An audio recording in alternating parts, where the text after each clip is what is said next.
Hi folks, this is Don Meissner with the North Country Fishing Report. One of the things that has really dawned on me is the interviews that I've done with different people. For example, I did a number of short shows with Aaron Hardy, who is a new guide in our area for trout fishing. But some of the things that he would tell me, I really wasn't able to pass on in those interviews.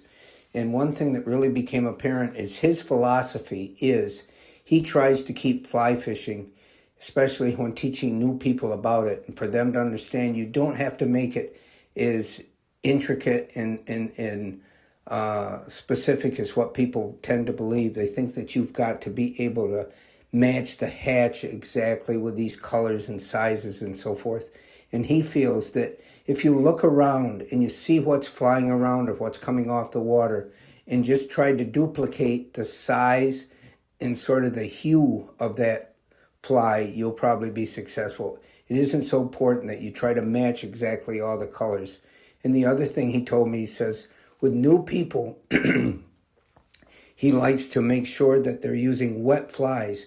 Now, the different flies that you can buy are like streamers and dry flies. That's what most people that haven't fly fished think of. These little dry flies, they're called that because they float on top of the water. They stay dry and they don't get wet and go down underneath. And that's what the trout are emerging for when you see a hatch going on. They're coming up and taking the flies off the surface. And Aaron feels that dry fly fishing might not be the best way to start. If you use wet flies, they sink. They don't have the hackles and everything to keep them above the water like the dry flies do. They will sink down, and your presentation is different with those. You can use two flies at the same time. You can have one tied on as a dropper on your line and then a second fly below it.